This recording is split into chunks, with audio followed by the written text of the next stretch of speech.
بہت اچھی ہیں، اور پھر میں نے انہیں یہ بھی کہا ہے کہ ہمیں جہیز نہیں چاہیے، مگر انہیں ایک ڈر ہے۔ زلیخا بیگم نے تفصیل بتاتے ہوئے آخر میں رک کر ایک سسپینس ڈال دیا۔ کیسا ڈر؟ کاشف نے ماں کی طرف چونک کر دیکھا۔ یہی کہ بچہ ہو جانے کے بعد تم ان کی بیٹی کو چھوڑ تو نہیں دو گے؟ انہوں نے ڈر کی وجہ بتائی تو کاشف سنبھلا۔ اس نے ماں سے نظریں چرا لی، بولا کچھ نہیں، اس کا یہی ارادہ تھا، مگر اس نے ماں کو نہیں بتایا تھا۔ مگر وہ بھی ماں تھی، اس لیے فوراً سمجھ گئی۔ میں نے انہیں زبان دی ہے کاشف کہ میرا بیٹا ان کی بیٹی کے ساتھ شادی کرے گا اور کبھی تنہا نہیں چھوڑے گا، مرتے دم تک اس رشتے کو نبھائے گا، دونوں بیویوں کے ساتھ انصاف کرے گا، ان کے جو بھی فرائض ہوں گے اس میں کوئی کوتاہی نہیں کرے گا۔ انہوں نے ایک عزم سے کہا اور بیٹے کو بھی بہت کچھ سمجھا گئی۔ وہ بس سر جھکا کر رہ گیا۔ دروازہ کھول کر سمیرہ کمرے میں داخل ہوئی۔ وہ ساس کی باتیں سن چکی تھی، اس لیے بنا ساس کی طرف دیکھے کھانے کی ٹرے رکھتے ہی باہر نکل آئی۔ پیچھے سے ساس اور شوہر آوازیں دیتے رہ گئے، مگر اس نے کسی کی نہیں سنی۔ کھانا کھا کر جب وہ کمرے میں آیا تو سمیرہ بیڈ پر دوسری طرف کروٹ کیے آنکھیں موندے لیٹی تھی۔ اس نے ایک دو آوازیں دی مگر اس نے کوئی جواب نہیں دیا اور انسنی کر کے سوتی بنی رہی۔ کاشف نے الماری سے نائٹ ڈریس نکالا اور اس کے آگے سے گزر کر باتھ روم چلا گیا۔ سمیرہ نے اس کی پشت کو گہری نظروں سے دیکھا۔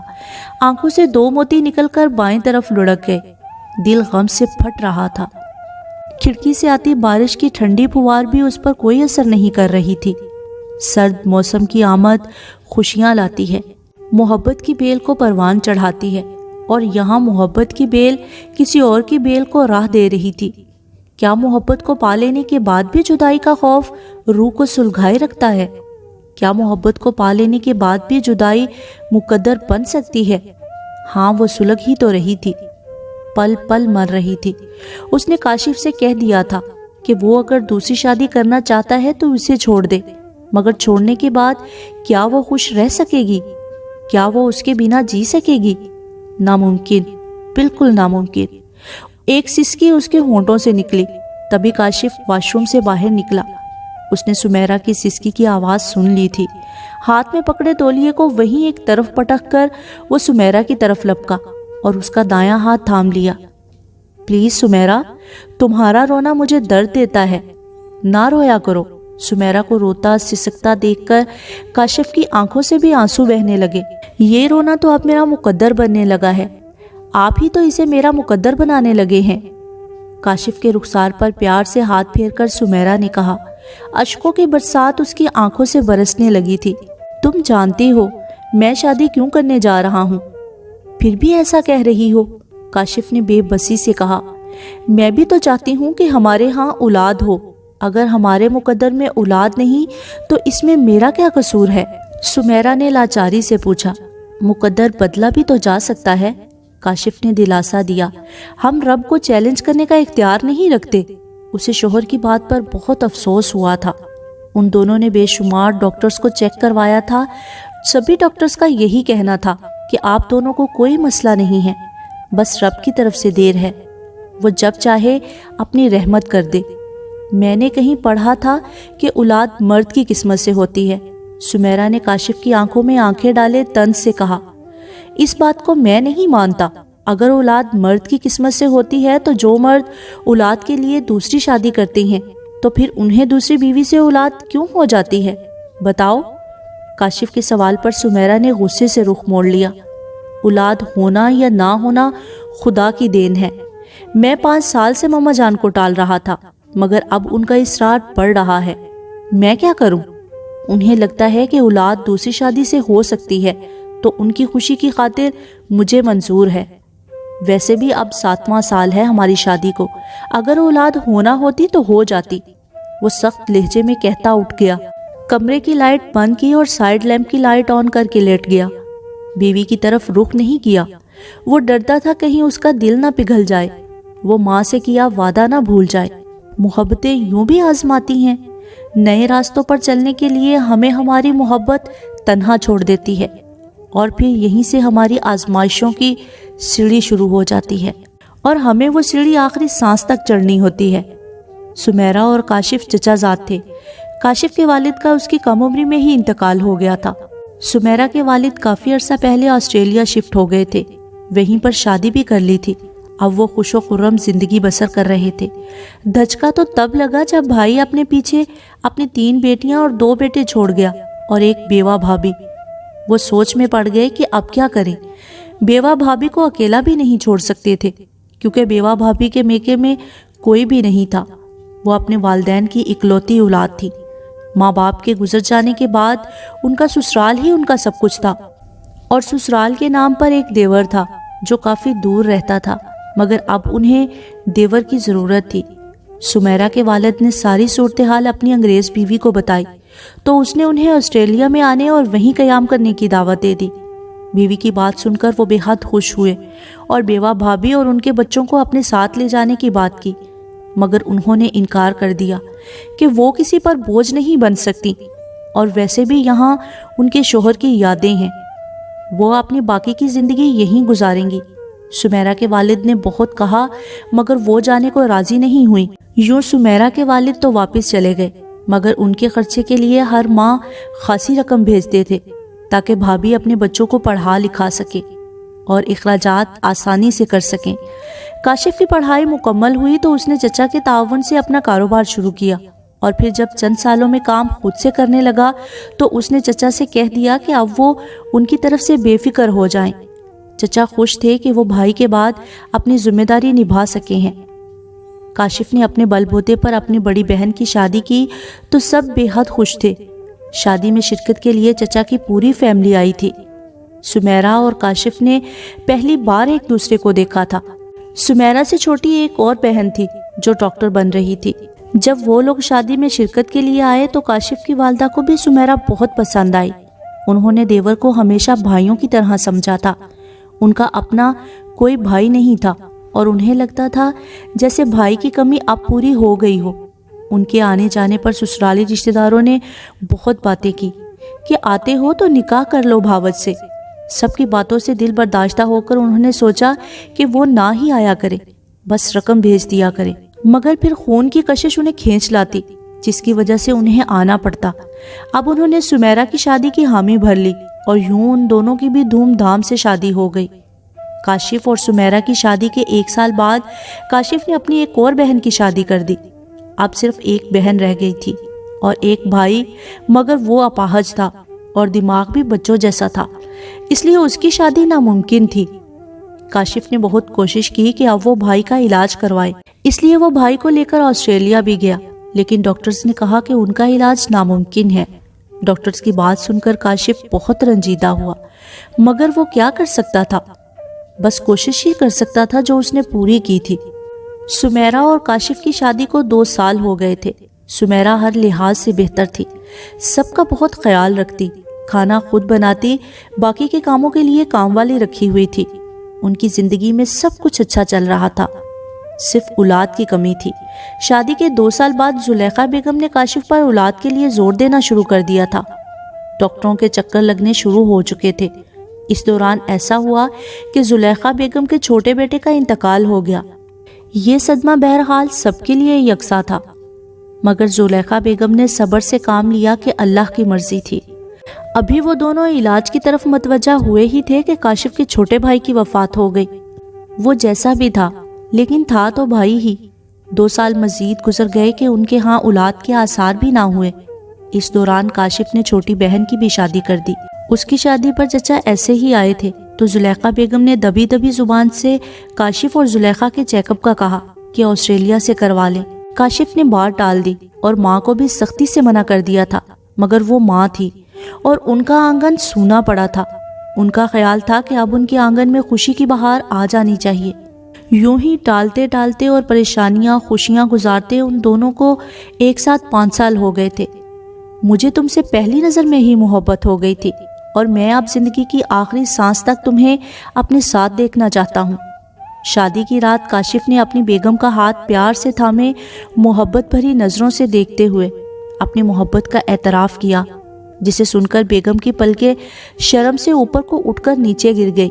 مجھے بھی آپ پہلی نظر میں ہی اچھے لگے تھے، اس لیے تو جیسے ہی تائی جان نے بابا جان سے رشتہ مانگا اور پھر بابا جان نے مجھ سے پوچھا تو میں نے اقرار کرنے میں دیر نہیں لگائی۔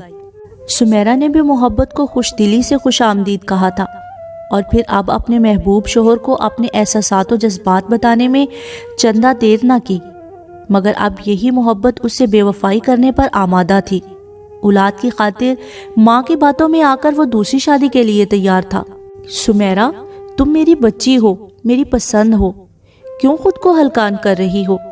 کیا تم نہیں چاہتی کہ اس گھر میں بچوں کی کلکاریاں گونجیں، بچوں کی چیخو پکار ہو؟ زلیخا بیگم نے آپ دیدہ لہجے میں کہا۔ تو کیا میرا دل نہیں کرتا کہ مجھے بھی کوئی ماں کہنے والا آئے؟ سمیرہ نے نمناک آنکھوں سے ساس کی طرف دیکھتے ہوئے کہا، مجھے پتا ہے تمہارا بھی دل کرتا ہے، لیکن ہم کچھ نہیں کر سکتے۔ زلیخا بیگم نے بہو کو سمجھانا چاہا، کاشف کی دوسری شادی کر رہی ہیں آپ، اور اب بھی کہہ رہی ہیں کہ کچھ نہیں کر سکتے؟ سمیرہ کے لہجے کی کاٹ کاشف کے کانوں نے بھی بخوبی سن لی۔ وہ کچن کی جانب آ رہا تھا کہ ماں اور بیوی کی گفتگو سننے وہیں رک گیا۔ کیا پتا کاشف دوسری شادی کرے اور اسے اولاد ہو جائے؟ بہو کے طنز کو فراموش کر کے وہ دوبارہ بولی، تو انتظار کر لیں، کیا پتا مجھے ہی اللہ اولاد دے دے، میرے اللہ کو مجھ پر رحم آ جائے۔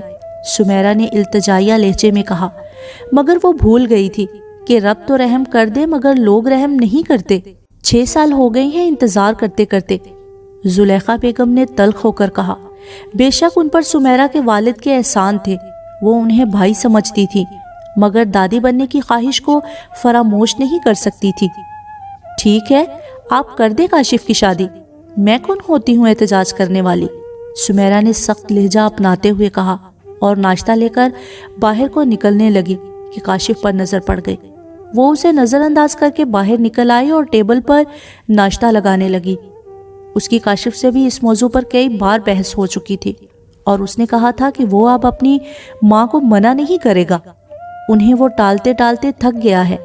اگر کل کو اس کی ماں کو کچھ ہو گیا اور ان کی دیرینہ خواہش پوری نہ ہوئی تو روز محشر اللہ کو کیا منہ دکھائے گا؟ سمیرہ بھی اس کی یہ بات سن کر خاموش ہو گئی تھی، مگر پھر بھی اس کے دور ہو جانے کے ڈر سے اسے منع کرتی تھی کہ وہ شادی نہ کرے۔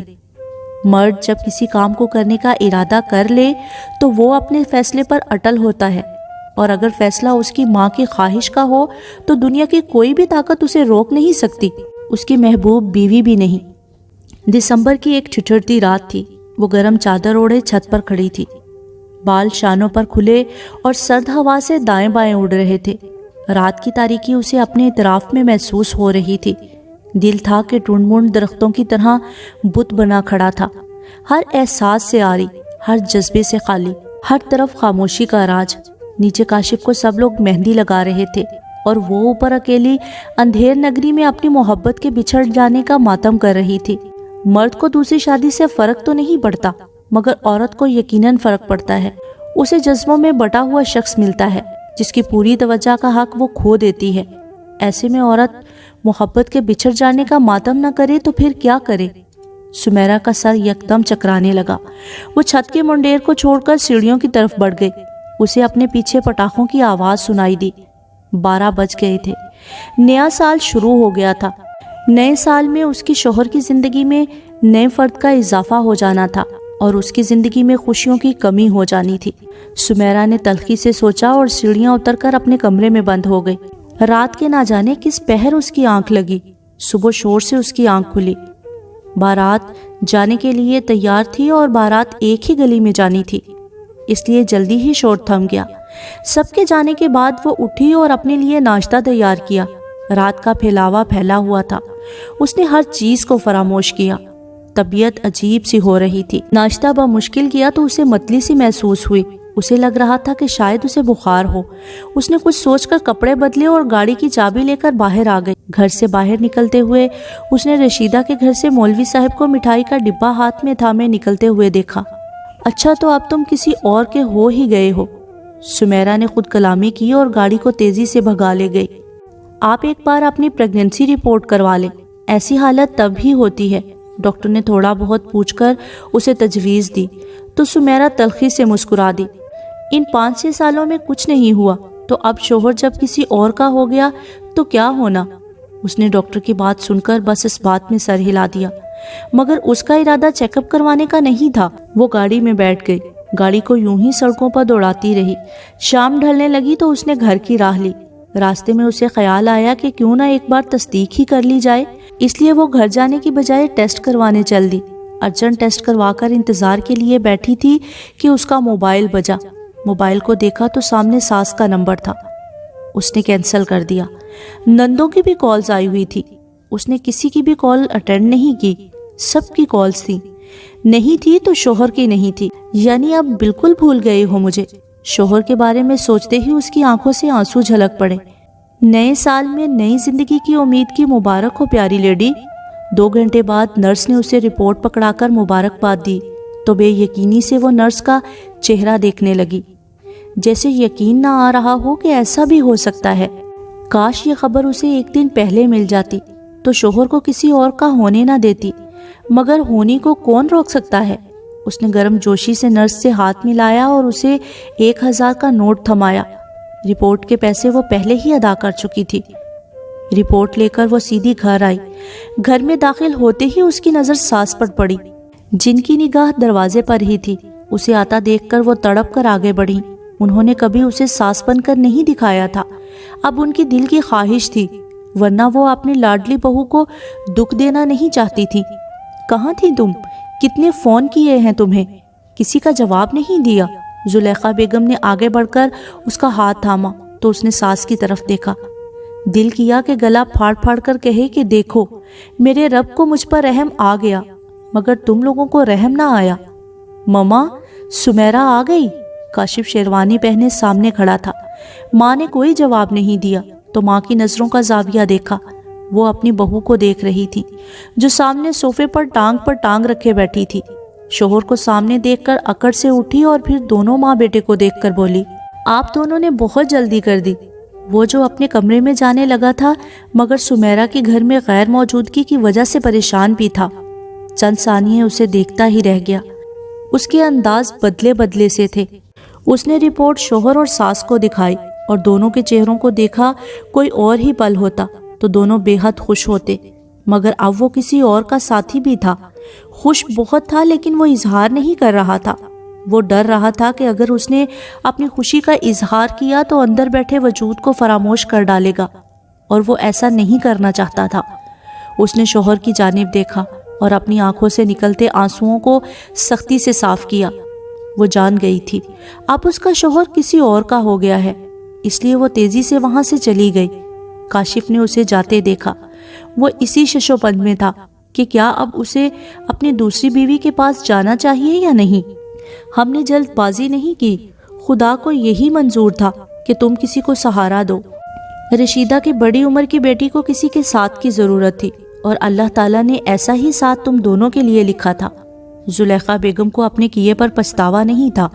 انہوں نے جیسے خود تنہا زندگی گزاری، اس لیے انہیں بھی کسی کا احساس ہوا تھا۔ انہوں نے بس کسی کا بھلا ہی چاہا تھا۔ گھر کی ذمہ داری اٹھاتے اور چھوٹی بہنوں کی شادی کرنے کی وجہ سے رشیدہ کی بڑی بیٹی ویسے ہی کنواری رہ گئی۔ لوگ بڑی عمر کا کہہ کر اسے ریجیکٹ کر دیتے تھے۔ زلیخا بیگم نے اپنا اور اس کا بھلا ہی سوچا تھا۔ غلط کہتے ہیں لوگ کہ اولاد مرد کی قسمت سے ہوتی ہے اور دولت عورت کی قسمت سے۔ میرے نزدیک تو یہ دونوں باتیں ہی غلط ہیں۔ میں اپنے بل بوتے پر آج امیر ہوں کہ جب امیر ہوا تو بیوی نہیں تھی، اور جب اولاد کی خوشخبری آئی تو اب دوسری شادی کر چکا ہوں، اور اس میں رب کی رضا ہی تو شامل تھی۔ وہ رب جب چاہے کسی کو نواز دے، مرد ہو یا عورت، ہر کسی کی اپنی قسمت میں دولت اور اپنی ہی قسمت میں اولاد ہوتی ہے۔ کب کسی کی اور کہاں اولاد ہو جائے اور کہاں سے دولت آ جائے، یہ رب ہی جانتا ہے۔ اسی نے سب کی قسمت لکھی ہے، اسی کے ہاتھ میں قسمت کی ڈور ہے۔ یہ سب رب کے فیصلے ہیں، اس میں تجربوں کی نصیحتیں نہیں انڈیلا کرتے۔ کاشف نے سوچا اور ٹھنڈی سانس بھر کے وہ اپنی دوسری بیوی کے پاس چلا گیا۔ جو بھی تھا اسے اب ان رشتوں میں انصاف کرنا تھا اور ہر حال میں کرنا تھا، کیونکہ یہ حکم الہی تھا کہ اگر انصاف کر سکو تو کرو۔ نئے سال میں 2 نئی زندگیاں آئی تھی، اسے سب کے ساتھ انصاف کرنا تھا۔ اصل مرد وہی ہوتا ہے جو ہر رشتے سے انصاف کرے، ماں، بہنوں اور حتیٰ کہ بیویوں میں بھی انصاف کرے۔ ہاں، وہی اصل مرد ہوتا ہے۔ وہ کمرے کا دروازہ کھول کر نئی زندگی کو خوش آمدید کہنے مسکراتے ہوئے آگے بڑھ گیا تھا۔